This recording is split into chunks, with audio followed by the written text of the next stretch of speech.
অপেক্ষার পালা শেষ।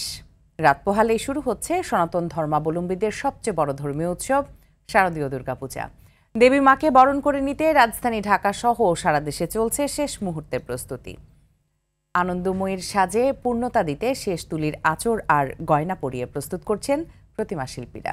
এবার পঞ্চমী তিথিতেই বোধনের মধ্য দিয়ে দেবী দুর্গাকে জাগ্রত করা হবে। আয়োজকরা বলছেন এবারের উৎসব পাবে ভিন্ন মাত্রা। সাদিয়া কানিজা রিপোর্টে থাকছে বিস্তারিত। আজ মহাপঞ্চমী তিথি, দেবীকে জাগ্রত করার মধ্য দিয়ে শুভ সূচনা হচ্ছে দুর্গাপূজার। তবে রাত পোহালেই মহাষষ্ঠী, এদিন থেকেই দুর্গোৎসবের মূল আনুষ্ঠানিকতা শুরু হবে। মণ্ডপে মণ্ডপে অধিষ্ঠিত হবেন দেবী দুর্গা। বসুন্ধরাকে শস্যে ভরিয়ে দিতে মর্তালোকে তার আশার বাহন এবার গজ, আর কৈলাসে ফিরবেন দোলাই করে।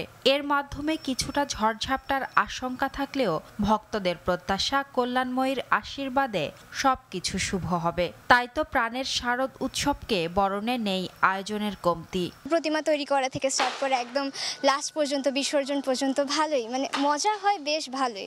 সবাই সুস্থ থাকে, ভালো থাকে, এই প্রত্যাশা।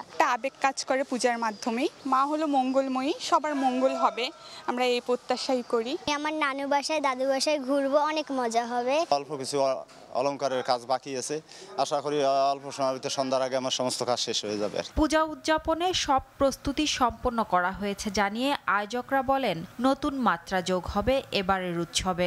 যা যা প্রয়োজন আমরা সবকিছুই প্রস্তুতি করছি, শুধুমাত্র আগামীকাল শুধু উদ্বোধনটা হবে পূজাটা।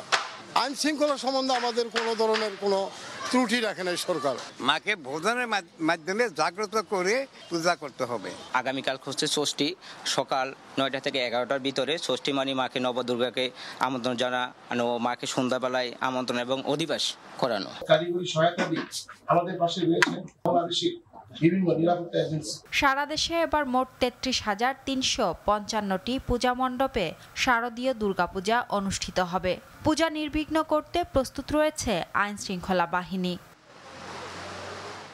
2 অক্টোবর বিজয়া দশমীতে প্রতিমা বিসর্জনের মধ্য দিয়ে শেষ হবে 5 দিনব্যাপী এ উৎসবের।